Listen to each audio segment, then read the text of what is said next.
अस्सलामुअलैकुम, this is Mohit Pirzada in Washington United states. यहाँ America के ईस्ट कोस्ट में तो अभी 22 जुलाई 2026 और बुध के दिन की दोपहर दिन चल रहा है। लेकिन हिंदुस्तान पाकिस्तान बरसगीर में और मशरक़ वस्ती में अब हम 22 जुलाई और 23 जुलाई की दरमियानी कैफियत में हैं और 23 जुलाई की सुबह की तरफ हम बढ़ रहे हैं। मेरे सामने बड़ी इंटरेस्टिंग डेवलपमेंट्स हैं, ऐसी डेवलपमेंट्स जिनका मैं समझता हूँ कि अभी तक पाकिस्तान के सोशल मीडिया पे तस्करा इनका नहीं हुआ और इन्हें एब्जॉर्ब करें। फॉर इंस्टेंस वो कहते हैं ना कि ज़माना चल गया क़यामत की चाल। एक ऐसे वक्त में जब 28 फरवरी के बाद से अमेरिका, ईरान, पूरे खत्ते के अंदर एक टर्मोइल, एक तबाही, कहीं एक तरफ से इसराइल, कहीं एक तरफ से मुत्तहिदा अरब अमारात, एक खिचड़ी पकी हुई है, पाकिस्तान, कतर, सऊदी अरब। उसी के दरमियान में खबर आई है कि अमेरिका और सऊदी अरब के दरमियान में जो सिविलियन न्यूक्लियर डील है उसकी कॉपरेशन का मायदा तय पाया है। और इस वक्त जब मैं बोल रहा हूँ वाशिंगटन में इसके अमेरिका और सऊदी अरब के दरमियान में इसके दस्तखत हो रहे हैं, जिससे मैसेज दिया गया है कि सऊदी अरब और अमेरिका के दरमियान में एक बहुत ही रोबस्ट रिलेशनशिप और कॉपरेशन एग्जिस्ट करती है। और क्राउन प्रिंस मोहम्मद बिन सलमान जो है उनका एक स्ट्रेटेजिक मैसेज है पूरे खत्ते को, उनकी ताकत में, उनकी पावर प्रोजेक्शन में कहते हैं यहाँ पे बहुत ज़्यादा इजाफा हुआ है। इसकी तफसीलात भी मैं आपसे शेयर करता हूँ, लेकिन इससे पहले थोड़ा सा मैंने एक मैसेज देना है उन तमाम लोगों को जिन्होंने मेरा थिंक टैंक सर्कल की एक मीटिंग है अमेरिका के हिसाब से न्यूयॉर्क टाइम में शाम के 7 बजे, अब से थोड़ी देर में इसमें हम ये ईरान सऊदी अरब को भी डिस्कस कर सकेंगे। इसके कुछ टॉपिक्स पहले से डिसाइड हुए हैं। बार बार इसलिए बताता हूँ कि मुझे पता चला है कि कम्युनिकेशन एक ठीक ठाक बड़ा मसला होता है, क्योंकि मैं 3 दिन से इसके हवाले से ईमेल्स भेज रहा हूँ। अभी तक भी सब लोगों ने ईमेल्स जो हैं वो चेक नहीं किए हैं। कुछ लोग ऐसे हैं जिन्होंने उसको रिस्पॉन्ड नहीं किया, बहुत से लोगों ने इसको रिस्पॉन्ड किया है। तो बहरहाल ये एक चीज़ मैं बताना चाहता था। थिंक टैंक मीटिंग है 7 बजे eastern standard time New York time में। अब हम वापस आते हैं सऊदी अरब की तरफ और इस हवाले से मेरे सामने बहुत से पॉइंट्स हैं जो मैं आपको बताना चाहता हूँ। देखिए, ये तो मैंने कह दिया कि ये क्राउन प्रिंस मोहम्मद बिन सलमान की बहुत बड़ी सियासी और स्ट्रेटिजिक फतह है। उसकी वजह यह है कि जब MBS 2015 में क्राउन प्रिंस बने तो उस वक्त से ही उन्होंने कहना शुरू कर दिया कि सऊदी अरब के अंदर यूरेनियम के बेतहाशा रिसोर्सेज पाए जाते हैं। सऊदी अरब तो माला माल है यूरेनियम से, और सऊदी अरब को अपनी इकोनॉमी को डाइवर्सिफाई करना है। हम सिर्फ तेल के ऊपर या पेट्रोलियम प्रोडक्ट्स पे ही डिपेंड नहीं करेंगे। और ये सच्ची बात है कि उसके बाद से सऊदी इकोनॉमी को उनके विजन के तहत बहुत सी उसकी डाइवर्सिफिकेशन हुई। ये और बात है कि अकॉर्डिंग टू अमेरिकन सोर्सेज जो मैं आज देख रहा था, जो जितनी भी इन्वेस्टिगेशन जो सर्वेज हुए हैं, सऊदी अरब के अंदर निश्ता कोई वहाँ पे यूरेनियम के सोर्सेज नहीं मिले। लेकिन सऊदी अरब में यूरेनियम है या नहीं है, उनका जो ये पॉलिटिकल एंगेजमेंट थी अमेरिका के साथ आगे बढ़ गई है। इसमें ये चीज़ इंपॉर्टेंट है कि उन्होंने कहना शुरू कर दिया कि मैं अगर अमेरिका हमसे कोऑपरेट नहीं करेगा न्यूक्लियर इस सिस्टम के अंदर, न्यूक्लियर रिएक्टर्स को डेवलप करने में अमेरिका कोऑपरेट नहीं करेगा, तो सऊदी अरब के पास और भी ऑप्शंस हैं। हम रूस के पास जा सकते हैं, हम चीन के पास जा सकते हैं, हम साउथ कोरिया के पास जा सकते हैं, हम फ्रांस के पास जा सकते हैं। लेकिन ऑप्टिक्स तो बहुत किए क्राउन प्रिंस मोहम्मद सलमान ने। किसी भी सेपरेट स्टेज में उन्होंने किसी भी कंट्री की किसी भी कंपनी के साथ उसमें उन्होंने कोई प्रोसेस आगे नहीं बढ़ाया, कोई कॉन्ट्रैक्ट उन्होंने साइन नहीं किया। क्योंकि दरमियान में ये खबरें ज़रूर चलती रहती हैं, अमरीकी ज़राए इब्लाग के इल्ज़ाम लगाते रहते हैं कि सऊदी अरब का पाकिस्तान के साथ भी कोई इस किस्म का अरेंजमेंट है, ये कोई कॉपरेशन है। मेरा नहीं ख्याल कि ये बात सही है। बल अभी इसमें देखें कि इसमें रेजिस्टेंस बड़ी थी। जब क्राउन प्रिंस ने इसको पुश किया तो इसमें रेजिस्टेंस इसराइली लॉबी की तरफ थी 2015 में, 16 में, 17 में, 18 में। 2023 के बाद हमने ये पढ़ना शुरू कर दिया अमरीकी ज़राए इब्लाग में और इसराइली ज़राए इब्लाग में कि इसराइल ने गो अहेड दे दिया है। उन्होंने कहा है कि सऊदी अरब के न्यूक्लियर प्रोग्राम अगर डेवलप होता है तो उस पर इसराइल को कोई कंसर्न्स नहीं है। और ये इसलिए हुआ कि सऊदी अरब ने अब्राहमिक अकॉर्ड को ज्वाइन तो नहीं किया, लेकिन उन्होंने उसको एक तरह से सपोर्ट करने का प्रोसेस शुरू किया। और उस ज़माने में जब MBS और MBZ जो मुत्तहिदा अरब अमारात के, उनके दरमियान एक बहुत कॉर्डियल रिलेशनशिप था और MBZ जो है वो अब्राहमिक अकॉर्ड को लेकर आगे बढ़ रहे थे। तो इसराइल की जो रेजिस्टेंस थी इस सऊदी अरब के प्रोग्राम के लिए, वो सॉफन हो गई उनकी पोजीशन और उन्होंने एक ग्रीन सिग्नल किया। ज़हन में ये भी रखिए कि 2009 में मुत्तहिदा अरब अमारात जो है उसके साथ भी एक न्यूक्लियर डील हुई अमेरिका की, लेकिन वहाँ पर एक एडिशनल प्रोटोकॉल था। वो एडिशनल प्रोटोकॉल ये था कि मुत्तहिदा अरब अमारात जो है वो एनरिचमेंट नहीं करेंगे यूरेनियम की, कोई फ्यूल नहीं बनाएंगे, ताकि ये ख़तरा कि वहाँ पे कोई एक न्यूक्लियर वेपन जोरी हथियार बन सकता है, ये ख़तरा वहाँ पे नहीं होगा। लेकिन in case of Saudi Arabia इस किस्म का कोई एडिशनल प्रोटोकॉल नहीं है। सऊदी अरब को ये परमिशन दी जा रही है इस एग्रीमेंट में कि वो यूरेनियम की एनरिचमेंट भी कर सकते हैं। वो यूरेनियम जो उनके पास है नहीं, इसका मतलब है यूरेनियम कहीं से आएगा, और वो प्लूटोनियम की प्रोसेसिंग भी कर सकते हैं। और अमेरिकन कंपनीज इसके सिलसिले में उनकी मदद करेंगी, हर तरह से कोऑपरेशन जो है वो की जाएगी। अच्छा, अब इसकी टाइमिंग बड़ी सिग्निफिकेंट है बिकॉज ये मई 2026 के बाद से ये आम तासर था कि क्राउन प्रिंस मोहम्मद बिन सलमान और प्रेसिडेंट ट्रंप, जिनके दरमियान में अदरवाइज तो ताल्लुकात बहुत अच्छे रहे पहली प्रेसिडेंसी से आज तक, और जब भी डोनाल्ड ट्रंप ने पैसे मांगे सऊदी अरब में मजीद इन्वेस्टमेंट्स का ऐलान कर दिया, लेकिन 5वें महीने में ताल्लुकात में उस वक्त एक रखना पड़ा, एक शगाफ पैदा हो गया जब अमेरिका ने ये चाहा कि सऊदी एयर स्पेस यूज़ की जाए, जब प्लान ये था कि ज़बरदस्ती स्ट्रेट ऑफ होर्मुज़ को खोला जाएगा, ओमान के सदन साहिल के साथ से जहाज़ों को गुजारा जाएगा, अमेरिकन नेवी उसकी असिस्टेंस करेगी, और जब अमेरिकन नेवी असिस्ट करेगी उन्हें सऊदी एयर स्पेस चाहिए होगी। और उस वक्त इसको हमने बहुत डिस्कस किया था, एक से ज़्यादा प्रोग्राम में इसकी बहुत हेडलाइंस लगी थी, इसका बड़ा एनालिसिस छपा था कि क्राउन प्रिंस मोहम्मद बिन सलमान ने और सऊदी इस्टेब्लिशमेंट ने अमेरिका को रोक दिया, मना कर दिया, अपने बेसिस उन्होंने इस्तेमाल नहीं करने दिए। अब यहाँ पे लगाएं ब्रेक। अब देखिए गुज़िश्ता चंद दिनों से क्या हो रहा है। ये जो मेमोरेंडम ऑफ अंडरस्टैंडिंग साइन हुआ मार्को रूबियो के जीसीसी के दौरे के बाद, और उस एमओयू साइन हो गया 16-17 जून को, उसके बाद अमेरिका के secretary of state Marco Rubio यहाँ पे पहुँचे, और फिर आपने देखा कि अमेरिकन नेवी ने जहाज़ों को, शिपिंग कंपनीज को असिस्ट करना शुरू किया, गाइड करना शुरू किया कि वो ओमान के साहिल से, वो ओमान का साहिल कहते हैं, वो सऊदी अरब का भी साहिल बन जाता है, तो उसके साथ से आप गुजर के निकल जाएं और एक तरह से ईरान का जो होल्ड था उसे वीक किया जाए। कहीं ये छपा नहीं कि सऊदी अरब ने अपनी एयर स्पेस की परमिशन अमेरिका को दे दी है, ये कहीं नहीं छपा, अभी तक मैंने आज भी देखा है कहीं नहीं छपा। लेकिन अगर अमेरिकन नेवी असिस्ट कर रही है जो शिपिंग कंपनीज हैं उनको वहाँ से गुजरने के लिए और एक्टिवली गाइड कर रही है, इसका मतलब है कि सऊदी एयर स्पेस और सऊदी सरजमीन भी उसके लिए अमेरिकन इस्तेमाल कर रहे होंगे। ये आज ये बैकग्राउंड इनडायरेक्टली डिस्कस हुआ है कि उन टेंशन्स के बाद ये जो न्यूक्लियर डील आई है, इसका मतलब है कि एक तरह से वो जो टेंशन थी वो ख़त्म हो गई हैं। यहाँ ये मैसेज दिया गया है कि अब थिंग्स आर हंकी डोरी between United states and Saudi Arabia. इसमें एक चीज़ ये भी है कि अमेरिकन कंपनीज जो हैं उनको बहुत बिजनेस मिलेगा सऊदी अरब में। जिस कंपनी का बहुत ज़्यादा नाम लिया जा रहा है वो वेस्टिंग हाउस है, उसके लिए बहुत वो उसने लॉबिंग भी बहुत की है इस चीज़ के लिए।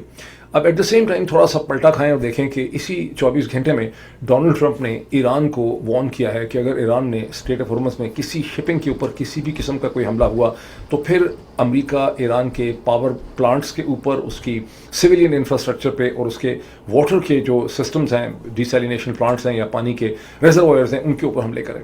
अब ये बड़ी एक इंटरेस्टिंग बात है कि डोनाल्ड ट्रंप ने दोबारा कहा है। इससे 2 या 3 दिन पहले मैं प्रोफेसर जॉन मर्शामर का एक डिस्कशन देख रहा था, मेरा ख्याल है हेजिस के साथ, क्रिस हेजिस के साथ, जिसमें उन्होंने एक्सप्लेन किया कि नोट करने वाली बात यह है कि अमेरिका ने ये कहा था कि हम इंफ्रास्ट्रक्चर पे हमला करेंगे, पावर प्लांट्स पे भी हमला करेंगे, वाटर डिसैलिनेशन पे करेंगे, और फिर उन्होंने 2 छोटे छोटे वाटर सिस्टम्स जो थे साउथ वेस्ट में आबादान के आगे पीछे, उनके ऊपर हमले किए।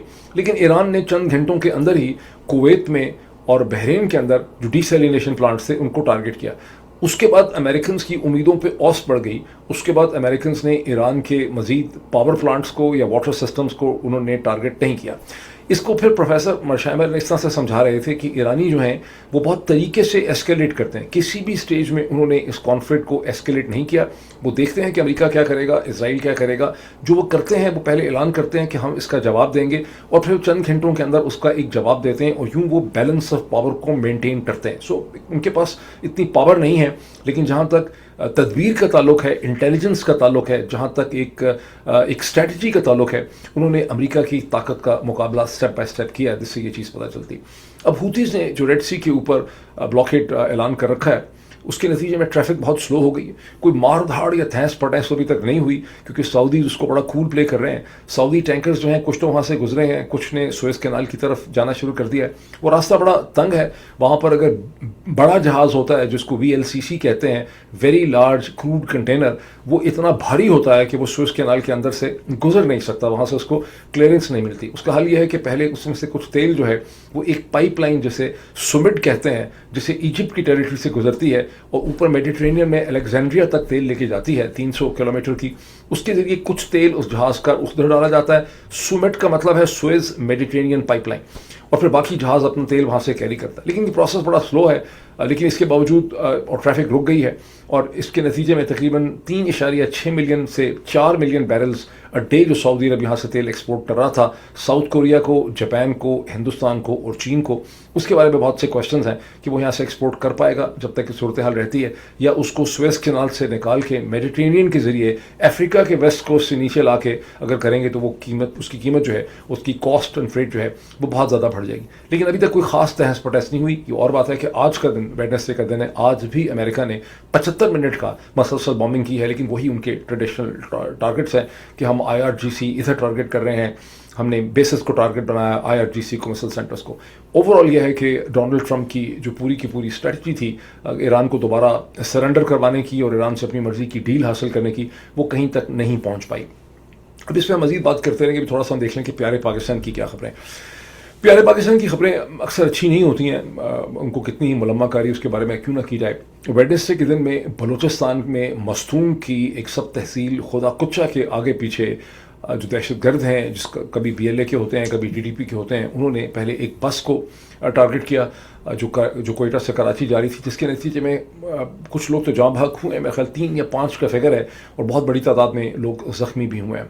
तो ये जो उनका रेन ऑफ टेरर है उसको वो बढ़ा रहे हैं। बुनियादी तौर पे वो कम्युनिकेशन लॉजिस्टिक्स को टारगेट करते हैं, लेकिन इसी 24 घंटे के टाइम पीरियड में कोयटा और कराची के दरमियान में, इसी इलाके में, खुदा कुछ, ये अजीब सा तहसील का नाम है, पता नहीं मैं सही कह रहा हूँ कि नहीं, मस्तूम में एक ब्रिज के ऊपर बम एक्सप्लोजन हुआ, बम का धमाका हुआ, जिसके नतीजे में वो पुल जो था कराची कोयटा कराची के दरमियान में नाकारा हो गया, डैमेज हो गया, उसमें से ट्रैफिक नहीं रुक सकी। अब अल्टरनेट पैसेजेस बनाए जा रहे हैं, और इन तमाम चीज़ों के नतीजे में वहाँ की इंतज़ामिया ने और लॉ इन्फोर्समेंट एजेंसीज ने इस तहसील के अंदर एक कर्फ्यू जो है वेडनेसडे की रात से उसे इन्फोर्स कर दिया है, वो चल रहा है कई घंटों से। मैं एक रिपोर्ट देख रहा था पाकिस्तान ही की एक सिक्योरिटी थिंक टैंक की, इस्लामाबाद बेस्ड थिंक टैंक की, जिसका स्टेटिस्टिकल एनालिसिस ये था कि दूसरे या तीसरे महीने में या चौथे महीने तक तो बलूचिस्तान और खैबर पख्तूनख्वा की सिचुएशन है वो किसी हद तक कंट्रोल में रही, लेकिन 5वें, 6ठे, 7वें महीने में जो हमले हैं हर किस्म की तंजीमों के, खा वो BLA हो, खा वो TTP हो, खा कोई और ग्रुप हो, उनके हमलों की शिद्दत में बहुत इजाफा हो गया है। और जो पूरा का पूरा लॉजिस्टिकल कम्युनिकेशन फ्रेमवर्क है बलूचिस्तान का, वो बिल्कुल इस वक्त एक तरह से सस्पेंड हो गया है। आप ये समझिए। अच्छा, ऐसी ही सिचुएशन मैंने पढ़ी कि म्यांमार में भी है, वहाँ पर भी जो फौजी हुकूमत है उसका बड़े शहरों के ऊपर कंट्रोल है, वो बड़े शहरों के अंदर उनकी फ़ौज है, उनके पास एयरफोर्स भी है, लेकिन जितनी कंट्री साइड है वो वहाँ की एक पब्लिक रेजिस्टेंस फोर्सेस जो हैं वो उनके हाथ में चली गई है। तो बलूचिस्तान की भी सूरत हाल जो है वो बाय एंड लार्ज इसी किस्म की होती चली जा रही है। और अर्सवाइल फाटा के जो इलाके हैं वहाँ पर भी यही सूरत हाल है कि शहरों के अंदर ये बड़े बड़े जो टाउन्स होते हैं उनके अंदर तो लॉ इन्फोर्समेंट की प्रेजेंस है, फ़ौज है, पैरामिलिट्रीज हैं, लेकिन जो बाहर कंट्री साइड है वो सारी की सारी जो छोटी सड़कें हैं, जो लोग हैं, वो सारे के सारे जो हैं वो इन मुख्तलिफ तंजीमों के ग्रुप्स के रहमो करम के ऊपर वो हैं।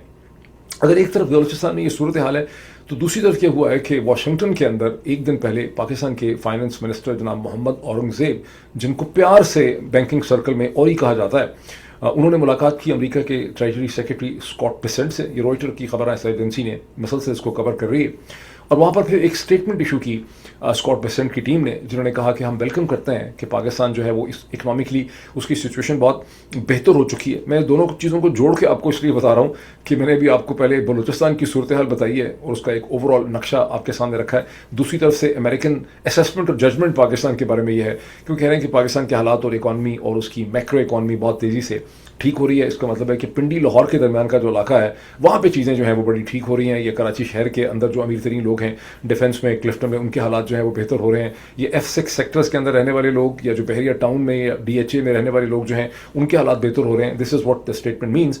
और हम वेलकम करते हैं कि पाकिस्तान जो है वो इंटरनेशनल कैपिटल मार्केट्स का हिस्सा बन सकेगा। अब उस पर कोई कमेंट नहीं हुआ, बिकॉज एक दिन से ये खबर गर्दिश कर रही है कि पाकिस्तान ने $10 बिलियन की करेंसी स्वैप, एक स्टेबलाइजेशन फैसिलिटी अमेरिका से मांगी है, जिस तरह की अर्जेंटीना को अमेरिका ने दे रखी है। हेवियर मेली जो हैं वो डोनाल्ड ट्रंप के बहुत दोस्त तस्वर किए जाते हैं, तो यहाँ पर भी ऐसी फैसिलिटी मांगी। लेकिन ट्रेजरी डिपार्टमेंट ने जहाँ अपनी स्टेटमेंट में पाकिस्तान की अजीम शान कामयाबियों को वेलकम किया, वहाँ पर ये जो $10 बिलियन की फैसिलिटी पाकिस्तान ने मांगी है, इसके ऊपर स्कॉट बेसेंट की टीम ने कोई कमेंट नहीं किया। Privately according to Reuters American officials ने ये कंफर्म किया है कि पाकिस्तान ने $10 बिलियन की फैसिलिटी मांगी। अब हुआ क्या होगा यहाँ पे? हुआ ये होगा कि इन्होंने जो इनके लॉबिस्ट हैं ان کے ذریعے انہوں نے, اور ان کا جو مین لابسٹ ہیں وہ زیک وٹکاف اور اسٹیو وٹکاف ہیں, اس کے ذریعے انہوں نے بات کر لی ہوگی. اب ٹریجری سیکرٹری پریزیڈنٹ کا نوٹ مانگے گا, اور جب پریزیڈنٹ کہے گا کہ ان کو دے دیں یار ٹھیک ہے اتنا انہوں نے کام کیا. کیس انہوں نے یہ بنایا کہ ایران کی جنگ کے نتیجے میں ہم نے مدد بھی بہت کی, لیکن جنگ کے نتیجے میں ہمارے فائنینشیل حالات بہت خراب ہو گئے ہیں, ہمارا بیلنس آف پیمنٹ کا پرابلم ہے وغیرہ وغیرہ وغیرہ. اور ذہن میں رکھیں کہ 25واں IMF پروگرام بھی چل رہا ہے, ورلڈ بینک کے پیسے بھی چل رہے ہیں, ایشین ڈیولپمنٹ بینک کے پیسے بھی چل رہے ہیں, UK ایڈ کے پیسے بھی چل رہے ہیں, ناجائز قسم کا GSP+ بھی ہے, اس کے علاوہ سعودی عرب سے بھی پیسے لینے ہیں, اس کے علاوہ جو ہے چین سے بھی پیسے لینے ہیں, اب امریکہ سے بھی $10 بلین لینے ہیں. یہ مل جائیں گے ویسے ان کو, مجھے بہت امید ہے کہ پریزیڈنٹ جب اس کو نوٹ کرے گا ان کو مل جائیں گے. دوسری طرف میں نے آپ سے کہا تھا کہ جو پیٹرول پمپ اونرز ایسوسیشن نے ہڑتال کی دھمکی دی ہے کہ ہم 22 تاریخ کی رات سے شروع کریں گے, اور میں نے کہا تھا کہ نہیں کریں گے کیونکہ ان کی ڈیل ہو جائے گی, بیکاز ان کے پاس لیوریج ہے, کیونکہ اگر آپ نے ایک دن بھی بند کر دی اپنے پیٹرول پمپ اسٹیشن تو حکومت کی چیخیں نکل جائیں گی, تو ان کے درمیان اور حکومت کے درمیان میں نیگوسیشن ہو جائے گی. تو اس ہڑتال کی ٹائم سے پہلے ایک جوائنٹ پریس کانفرنس ہوئی, علی پرویز ملک جو کہ پیٹرولیم وغیرہ کے انرجی کے منسٹر ہیں ان کے اور ایسوسیشن کے نمائندوں کے درمیان میں, جس میں انہوں نے کہا کہ ہم ملک کے قوم کے وسیع تر مفاد کے اندر 15 دن کے لیے اسٹرائک کو ہم جو ہے مؤخر کر دیتے ہیں, آگے کر دیتے ہیں. اور جو چھوٹی چھوٹی چیزیں ہیں فائن ڈیٹیلز وہ یہ ہیں کہ حکومت نے کہا ہے کہ ہمارا جو پروفٹ مارجن ہم کہہ رہے تھے کہ ہمارا بڑھایا جائے پیٹرول کی خرید و فروخت میں, 2022 سے ہماری ڈیمانڈ تھی, تو گورنمنٹ نے کہا ہے کہ ایک ریویو اس کو کیا جائے گا اور انشاءاللہ تعالیٰ اس میں کو حکومت ہم پہ مہربانی کرے گی. البتہ یہ بھی انہوں نے کہا ہے کہ جو ڈیلی پرائسز کا حکومت نے میکینزم بنایا ہے اس کو 15 دن دیکھا جائے گا. اگر 15 دن کے بعد دیکھیں گے کہ کنزیومرز کو, پیٹرول پمپ ایسوسیشنز کو اس کو فائدہ ہوتا ہے یا نقصان ہوتا ہے.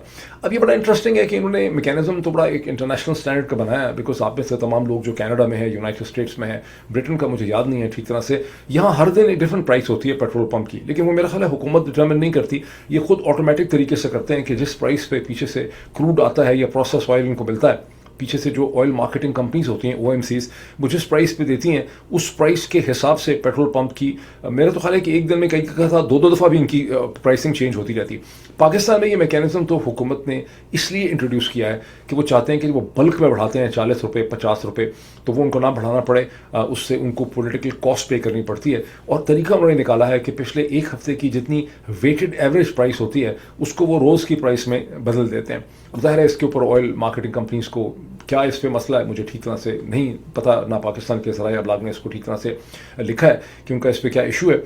اور میں ساتھ ہی آپ کو بتا دوں کہ انہوں نے جو پہلے کہا تھا کہ ہم پیٹرول کی قیمت میں تقریباً 5 روپے فی لیٹر, چند پیسے کم, اور دوسرے میں 7 روپے کچھ پیسے کا اضافہ کریں گے, وہ جو فائنل اضافہ کیا ہے جو اب نافذ ہو رہا ہے آج صبح سے, وہ یہ ہے کہ پیٹرول کے اندر تقریباً 6.5 روپے کر دیا ہے فی لیٹر اضافہ, جو پتہ نہیں 330 روپے پر لیٹر ہو جائے گا.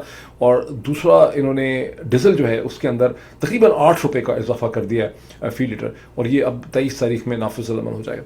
اب اس میں ایک انٹرسٹنگ چیز نوٹ کریں جو بڑی آئرنی ہے یہ بہت بڑی, کہ پاکستان میں پیٹرول تقریباً اتنے کا ہی بک رہا ہے جتنا کہ امریکہ کا بک رہا ہے, لیکن امریکہ کے ایک ایوریج آدمی کی جس نے گاڑی چلانی ہے, ٹرک چلانا ہے, اس کی انکم دیکھیں, اس کی تو میڈین انکم بھی میرے خیال 70-80 ہزار ڈالر ہوگی سال کی, اور پاکستان کی ایوریج آدمی کی انکم دیکھیں, اور پھر اندازہ لگائیں کہ یہ جو پیٹرول کی پرائسز ہیں جو پاکستان میں اتنی زیادہ ہیں, اس کا ایک عام آدمی کی معاشی صحت کے اوپر اور اس کے سرکمسٹانسز کے اوپر اس کا کیا افیکٹ پڑتا ہوگا. یہ اس کی آئرنی ہے, یہ اس کی ٹریجڈی. اب ایک میں بڑی انٹرسٹنگ چیز جو ہے میں آپ کو بتانا چاہتا ہوں جس سے آپ سب کو انٹرسٹ ہونا چاہیے. 2 یا 3 دن پہلے پچھلے ہفتے میں نیو یارک کے جو میئر ہیں زہران ممدانی, دلیر آدمی ہیں, بہت پرنسپلڈ آدمی ہیں اور بہت کنٹریبیوشن بھی کر رہے ہیں, اس میں کوئی شک نہیں ہے, ایک رائزنگ سٹار ہے امریکہ کی پالیٹکس میں. انفارچونیٹلی وہ امریکن بورن نہیں ہے, بلکہ تو وہ پوٹینشیل پریزیڈنشیل کینڈیڈیٹ ہوتے. انہوں نے نیو یارک ٹائمز کو ایک ویڈیو انٹرویوز میں یہ کہا تھا, بالکل لکنگ انٹو دی کہتے ہیں لینز آف دی کیمرا, کہ چونکہ ICC کا وارنٹ ہے اور اسرائیل کے پرائم منسٹر نیتن یاہو کو اس امریکہ کی پولیس, نیو یارک کی پولیس جو ہے اس کو گرفتار کر سکتی ہے. ہم لیگلی اس کو دیکھ رہے ہیں لا ڈپارٹمنٹ سے کہ ہم ان کو گرفتار کر سکتے ہیں کہ نہیں کر سکتے. کہا ہمیں ان کو گرفتار کرنا چاہیے بیکاز وہ جینوسائڈ کے لیے ذمہ دار ہے. اس وقت ویسے انہوں نے یہ کہا ضرور تھا کہ میں اپنے لا ڈپارٹمنٹ سے اس کی اوپینین لے رہا ہوں. اس کے بعد منڈے کے دن ڈونلڈ ٹرمپ نے ایک ویڈیو اسٹیٹمنٹ ایشو کی اور ٹروتھ سوشل پہ اس کو شیئر کیا, جس میں انہوں نے نام تو نہیں لیا زہران ممدانی کا, لیکن انہوں نے کہا کہ پرائم منسٹر نیتن یاہو کو کسی فارم اور مینیفیسٹیشن میں کسی بھی طرح سے امریکہ کے اندر کوئی بھی ان کو گرفتار نہیں کر سکتا. کانٹیکسٹ اس کا یہ ہے کہ سپٹمبر میں یونائٹڈ نیشن جنرل اسمبلی کا جو سیشن ہے اس میں پرائم منسٹر نیتن یاہو کے ہوش اڑے ہوئے ہیں, بیکاز وہ آنا ہے یا نہیں آنا, وہ کیونکہ وہ نیو یارک کا سیشن جنرل اسمبلی کا نیو یارک میں ہونا ہے یونائٹڈ نیشن کا, تو उस कॉन्टेक्स्ट में क्या उनको गिरफ्तार किया जा सकता है? और अब पहले तो मेयर उनका अपना हुआ करता था, अब मेयर उनका ऐसा आ गया है जिसकी पुलिस जो है वो मेयर के पास है। तो ट्रंप ने कहा कि गिरफ्तार नहीं किया जा सकता। अब ज़ोहरान ममदानी ने एक वीडियो स्टेटमेंट में कहा है कि उनके लॉ डिपार्टमेंट ने उन्हें कहा कि न्यूयॉर्क की पुलिस जो है NYPD वो नेतन्याहू को गिरफ्तार नहीं कर सकती, ये फैसला फेडरल गवर्नमेंट को करना होगा। लेकिन अपने मैसेज में ज़ोहरान ममदानी ने फेडरल गवर्नमेंट से ये अपील की है कि गिवन द जेनोसाइड, उन्होंने कहा हम जेनोसाइड को रोक नहीं सके गजा के अंदर, लेकिन हम कम से कम उसके साथ तो ना खड़े हों, और हमें इस अरेस्ट वारंट को, जो ICC का अरेस्ट वारंट है, इसे हमें इम्प्लीमेंट करना चाहिए ताकि दुनिया को पता हो कि हमारी इसके ऊपर इंसानी हकूक़ पे हमारी क्या पोजीशन है। लेकिन दूसरी तरफ देखें क्या हो रहा है। हो ये रहा है कि अमेरिका और इसराइल और बहुत से और कंट्रीज़ की मदद से करीम खान, ये पाकिस्तानी एक सेकंड जनरेशन पाकिस्तानी थे जो यूनाइटेड नेशन के प्रोसिक्यूटर थे, जिन्होंने ये ICC का वारंट निकाला था, और उन्होंने वारंट जो है वो हमास के लोगों के खिलाफ भी निकाले थे, मोहम्मद दीफ के खिलाफ जिनकी डेथ हो गई, और उन्होंने इसराइल के फॉर्मर डिफेंस मिनिस्टर योव गलांट और प्राइम मिनिस्टर बेंजामिन नेतन्याहू का भी उन्होंने ये वारंट निकाला था। अब अमेरिका, इसराइल और बहुत से ममालिक कोशिश कर रहे हैं कि इस फ्राइडे को करीम खान को ICC से निकाल दिया जाए, और उसके लिए वोट हो रहा है जिसमें 125 ममालिक में से अगर 63 ममालिक जो हैं वो करीम खान को निकालने का वोट अप्रूव कर देते हैं तो करीम खान को फारिग कर दिया जाएगा ICC से। और ज़ाहिर है कि आप समझ सकते हैं, कोई हमें लगी पट्टी की ज़रूरत नहीं है कि उनको इसराइल की तरफ से सज़ा जो है वो मिल रही। लेकिन इससे पहले ज़हन में अलायंस का स्ट्रक्चर देखें कि ICC के इतने बुरे हालात कर दिए गए हैं इसराइल और अमेरिका के प्रेशर में कि इंटरनेशनल क्रिमिनल कोर्ट के अपने बोर्ड ने और अपने ऑफिशियल्स ने रिकमेंड किया है कि करीम खान को निकाल दिया जाए। और करीम खान को इसलिए निकाल दिया जाए, वो कह रहे हैं कि उनके ऊपर एक सेक्शुअल मिसकंडक्ट के इल्ज़ामात हैं, उससे बड़ी बदनामी हो गई है ICC की। असल मामला ये नहीं है, असल मामला ये कि जो खातून है सारा के नाम से, जिनका अब 3 दिन पहले CNN ने इंटरव्यू किया है, वो कहती हैं कि मेरा एक सेक्सुअल रिलेशनशिप था करीम खान के साथ, और उनसे जब ये पूछा जाता है कि भाई सेक्सुअल रिलेशनशिप तो कंसेंसुअल भी होता है और नॉन कंसेंसुअल भी होता है, आखिर कंसेंसुअल सेक्सुअल रिलेशनशिप तो यहाँ पर right left up and down America में बहुत से लोगों के साथ हैं, तो इसमें वो तो आदमियों के भी हैं और औरतों के भी हैं, तो इसमें मसला आखिर क्या है।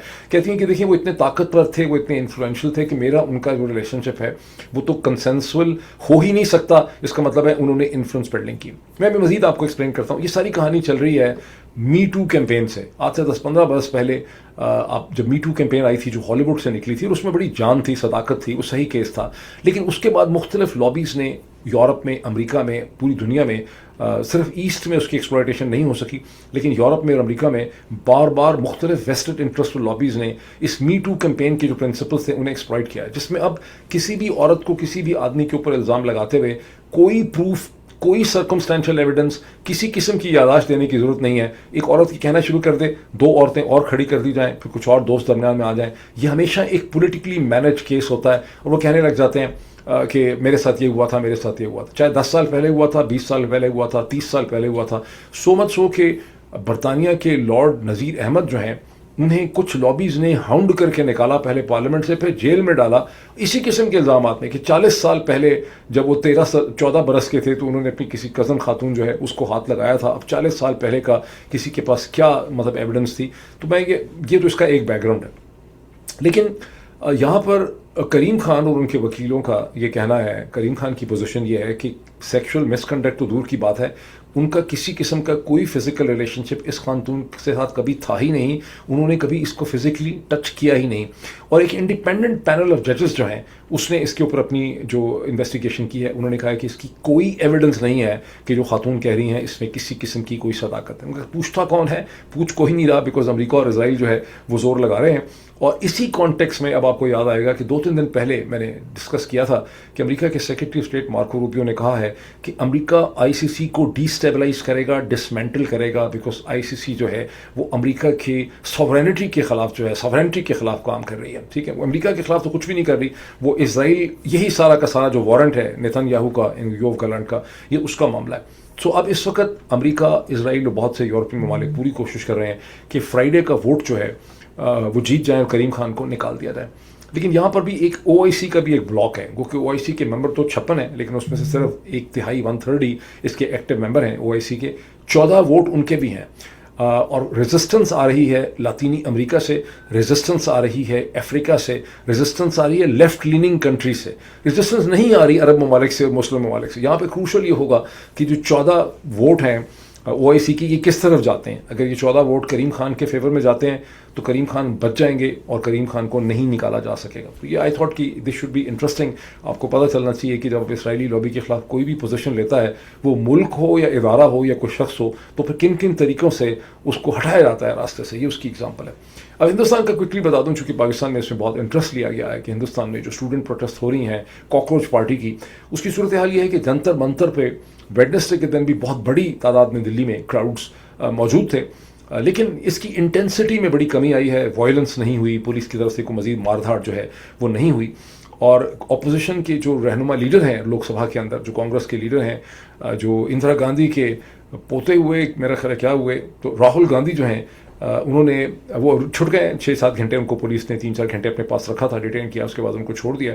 और उन्होंने कहा है कि गुज़श्ता 10 बरस में एजुकेशन की नीट की एग्ज़ाम टेस्टिंग में 156 लीक हुए हैं, 156 लीक्स, और किसी एक भी शख्स को उसकी कन्विक्शन नहीं हो सकी. इसका मतलब प्रोसिक्यूशन की कोशिश की है, कन्विक्शन नहीं हुई. और एजुकेशन मिनिस्टर जो हैं धर्मेंद्र प्रधान, उनको रिज़ाइन करना चाहिए. और जो पुलिस ने मारधाड़ की है मंतर जंतर के आगे पीछे और पार्लियामेंट के सामने, उस पर प्राइम मिनिस्टर नरेंद्र मोदी को अपोलोजाइज़ करना चाहिए.